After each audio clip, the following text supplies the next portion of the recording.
Fukuzi bere.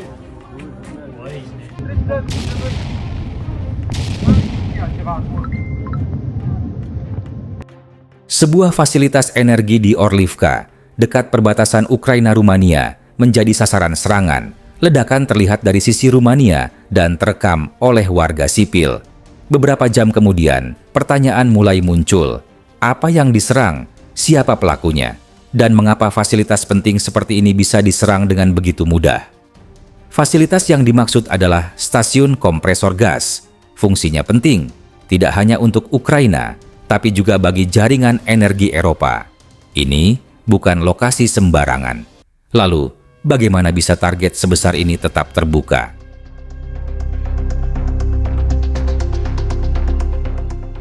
Stasiun kompresor seperti Orlivka berperan dalam menjaga tekanan gas dalam jaringan pipa. Tanpa ini, aliran gas bisa terganggu, bahkan terhenti. Orlivka adalah salah satu titik yang menghubungkan jalur pasok Ukraina dengan negara-negara tetangga. Serangan terhadap fasilitas seperti ini bukan hanya soal kerusakan fisik. Ada kemungkinan ini juga bertujuan mengirim pesan kepada Ukraina dan mungkin juga kepada Eropa.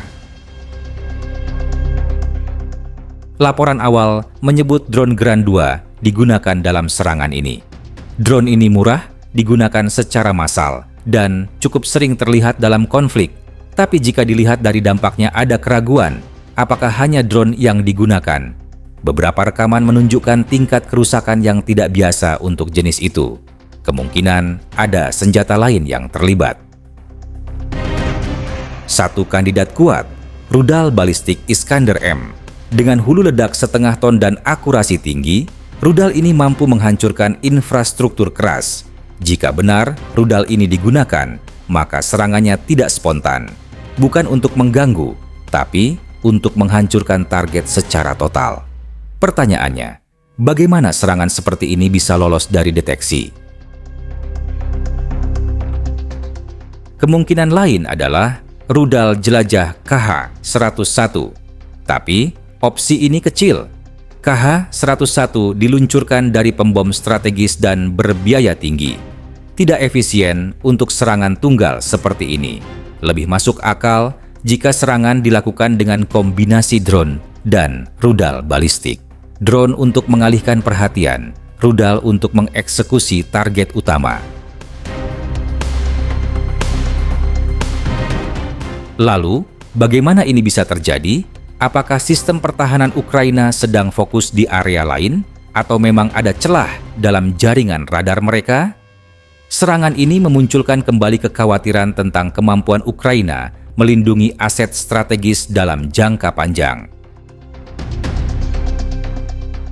Serangan ini terjadi sangat dekat dengan perbatasan Rumania, anggota NATO.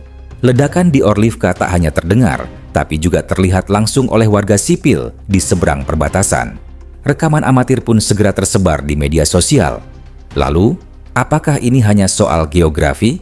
Atau sengaja dipilih untuk menunjukkan bahwa Rusia bisa beroperasi nyaris di ambang wilayah NATO tanpa benar-benar melewatinya? Meski tak ada peluru yang jatuh di tanah Rumania, fakta bahwa wilayah itu jadi saksi visual dari serangan balistik cukup untuk memicu kekhawatiran, terutama saat ketegangan di Eropa makin terasa. Pertanyaannya kini, apakah Rusia sedang menguji batas kesabaran NATO?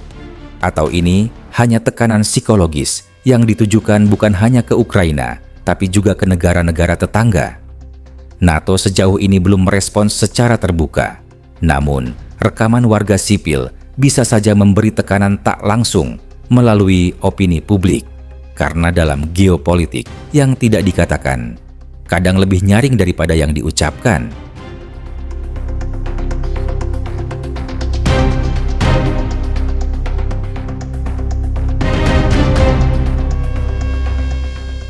Fasilitas gas di Orlivka bukan satu-satunya aset penting di Ukraina. Masih banyak lokasi serupa yang berpotensi menjadi target. Pertanyaannya, apakah ini awal dari pola serangan baru? Dan seberapa siap Ukraina untuk melindungi titik-titik lain yang bernilai strategis? Jawabannya mungkin baru terlihat nanti, ketika serangan berikutnya terjadi. Dan ketika respons yang muncul tidak lagi bisa diabaikan.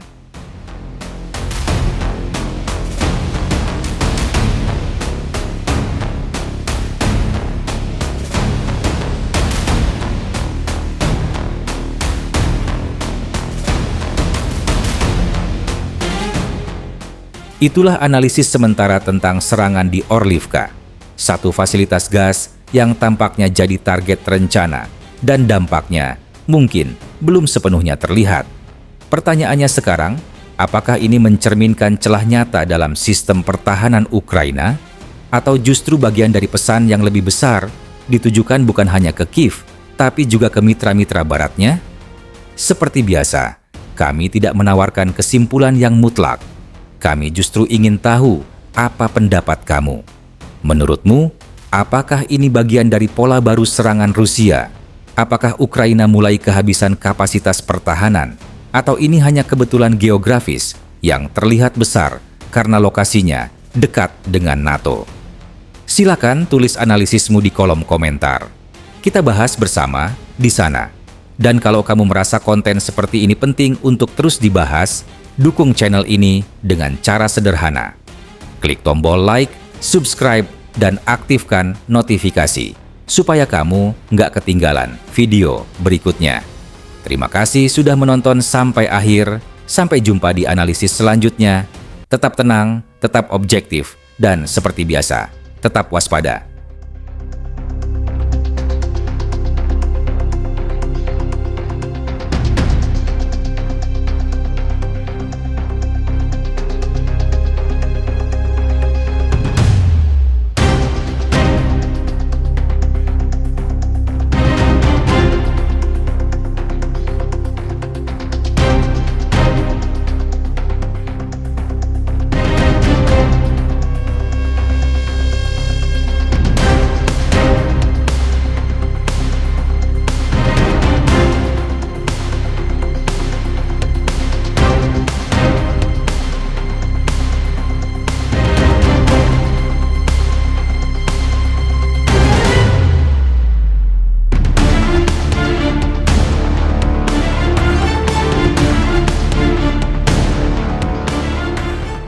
Video ini disajikan dengan tujuan edukasi dan informasi berdasarkan fakta dan analisis yang seimbang.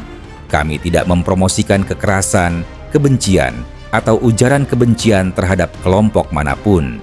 Konten ini menghormati kebijakan YouTube mengenai ujaran kebencian, konten kekerasan dan provokasi, dan informasi yang menyesatkan. Referensi kebijakan YouTube dan undang-undang terkait, Pedoman Komunitas YouTube, Undang-Undang Informasi dan Transaksi Elektronik Indonesia, dan Konvensi Internasional tentang Hak Asasi Manusia.